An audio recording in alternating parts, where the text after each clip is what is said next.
I'm back now at Jason's Barn. Jason's Barn is ever changing.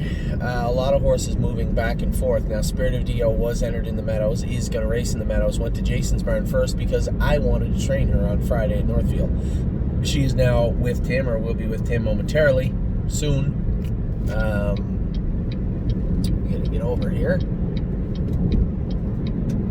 She is with, she'll be with Tim on Tuesday. So is Globetrotting. So we'll start with Jason's Barn. AL Sun raced great the other night. That's all she could do. First over, raced well. I said to Jason after, I said, hey, why don't you just put her in the condition claimer? She goes for like 17, 18, 20,000 or something. I think that's fair money. I mean, I think she's worth a little bit more, but now where's the two company is where spend that money is going to be. And as much as I like AL Sun, she can't beat spend that money. And neither of them right now can beat Compass Rose DC. So it makes sense that maybe AL Sun can start there. We'll hopefully get a win under her belt, and then we'll make a decision where we're going to race her after that. Speaking of Compass Rose DC, she raced fantastic the other night. Raced really, really well in Northfield. If I get out a step sooner, I'm second. If I get out at the other lane, I'm a winner. But she raced very, very good. Very happy to see these fillies. You know, you think about it last year. Think back to last year and think of how poor they were racing, how tired they looked. And now they just look sharp as a tack. Really excited heading into the latter part of the summer and into the fall with Compass Rose DC and spend that money. Globetrotting trained fantastic. Probably her best training trip that I've gone with her in memory, recent or otherwise. She was absolutely great Friday at Northfield Park. She is going to race Tuesday at the Meadows. I think she's coming in hot, and she's coming in looking at a big mile. So Globetrotting, really excited, very, very excited to race her in the Meadows. We've had a lot of luck at the Meadows, a lot of luck with Tim, but at the same time, just this filly is just sitting on a bunch of good races. I'm certain of it, and I can't wait to race her on Tuesday. Desperado continues to race good. I shouldn't say continues to. He's raced pretty good all year, except for that one clunker he threw in 2.7. He paced 2.2 last half of a minute on a very, very tight, deep track the other day. I thought the horse looked very, very good. Emerald Mist did not sell the other day, and I'm not in a big hurry to sell her. I mean, I think she's useful. I think we were grossly underpaid for a horse like Inland Beach. But, you know, a sale's a sale. Emerald Mist, I think she's got a little more to offer, and I certainly have no hurry to get rid of her, not for that meager amount of money. So I believe I'm not in a big hurry to sell her, so we'll keep her. So Emerald Mist is with us for now. GW Chrome now. GW Chrome's still sore. And the vet x-rayed him everywhere the other day. Down low, you can't find him sore anywhere. There'd be no reason to think if there was a line from that kicking. And he never kicks. I don't know why he did. He's such a knucklehead.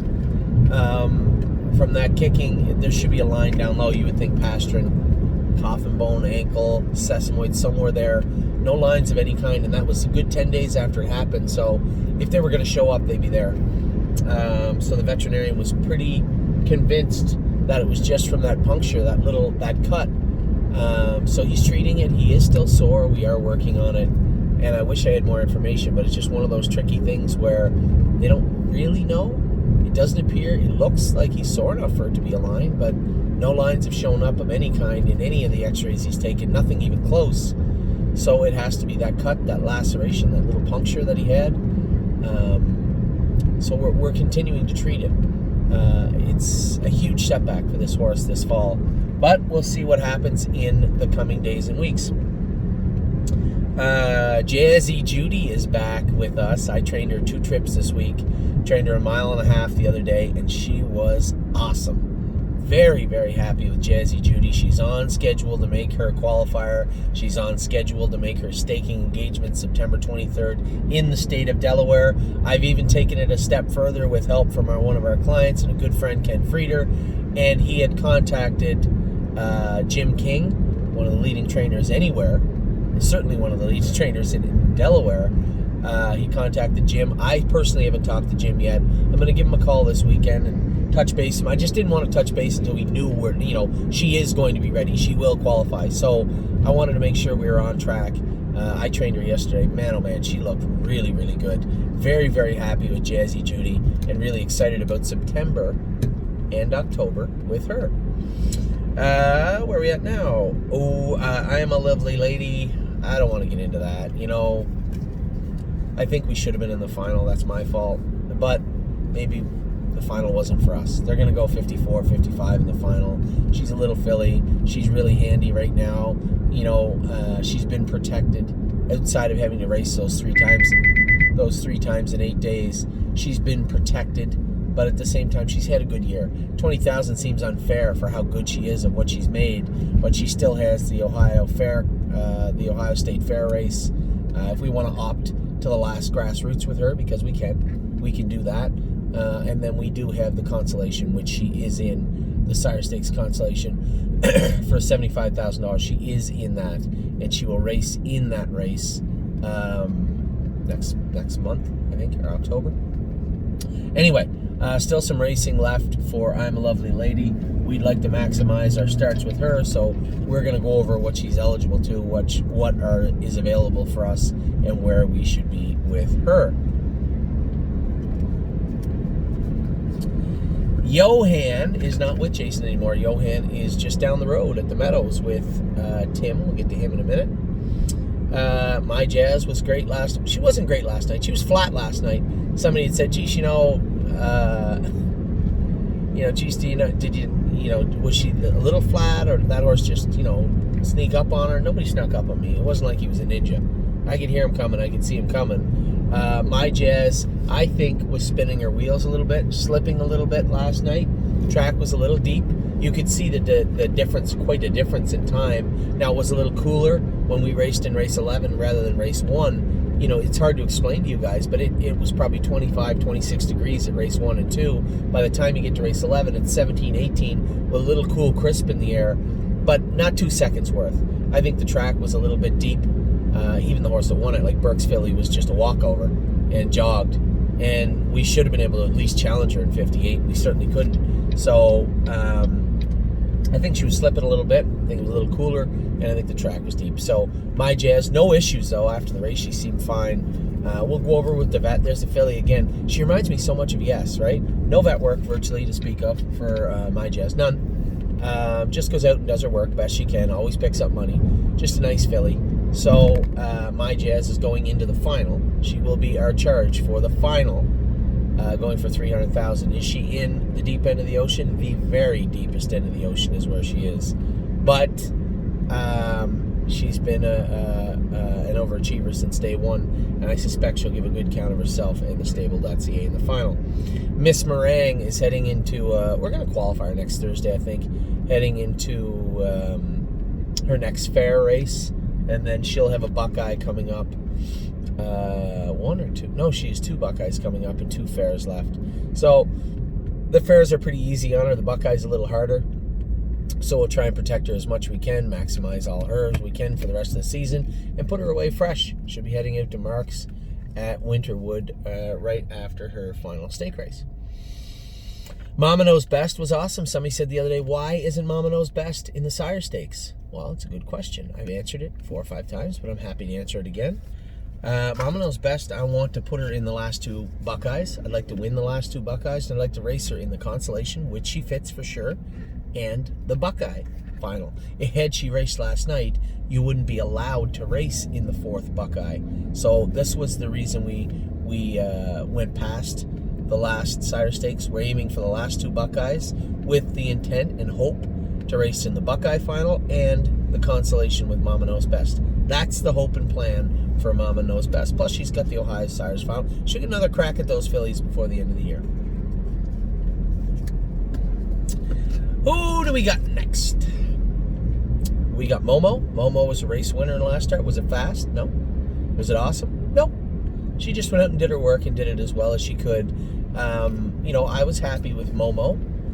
She's never a heavy lifter, but at the same time, she did everything I asked her to. And when I asked her to finish the mile off and win the race and beat those 2 horses that were coming to her, she did. So good for Momo. She's heading into the Sire State Grassroots, the Buckeye, on Monday. Roy Hill We're going to race him in an open bridle. It was a disgraceful display in Napoleon. He should have won by 10 lengths. Instead, he found a way to get beat.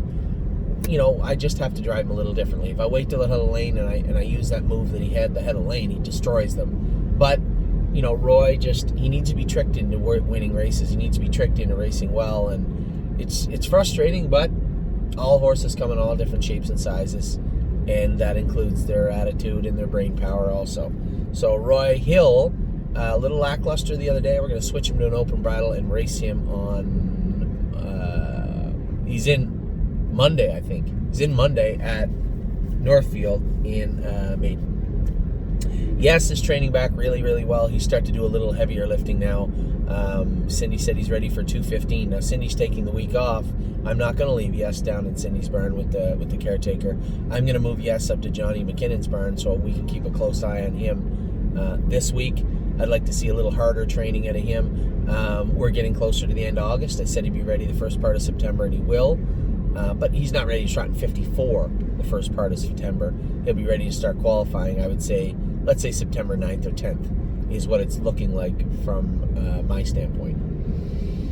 And we have Spirit of Dio, who also is not with, what's with the traffic here?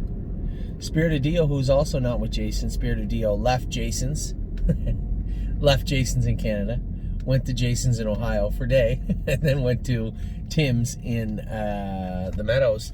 You know, it's hard to not race some horses in the Meadows right now. We just have so many horses that fit so good in the Meadows. It's hard not to have them there. I mean, I said to Tim this morning, when Path of Totality and Harness AM get out of their classes, we'll have spend that money in Compass Rose DC waiting to win the classes there, or maybe above if they won by then. We just have a lot of horses ready to rock, and in that grouping, there's nothing wrong with that. They go from 8, 9, 10 American, and you know, Compass Rose DC and Spend That Money are both sitting on big miles. So is Path of Totality. I said to Tim, I believe Path of Totality will take, you know, if we get an opportunity to get some experience into her, get some confidence into her, find out where she actually fits. She's still got some stake races left, and you know, this is a filly that can get around any size track, but I think would fit great either at the Meadows or Mohawk or Indiana or Dover or anywhere. And Philadelphia, I mean, wherever we decide is the best place for Path of Totality, I think she fits anywhere. I think she's going to be a great horse throughout the fall for us into this year and into the year 2021. I think that Path of Totality is a legit filly, and she's going to show up in a big way in the coming year. So that's where we sit with Path of Totality. So that's Jason's barn.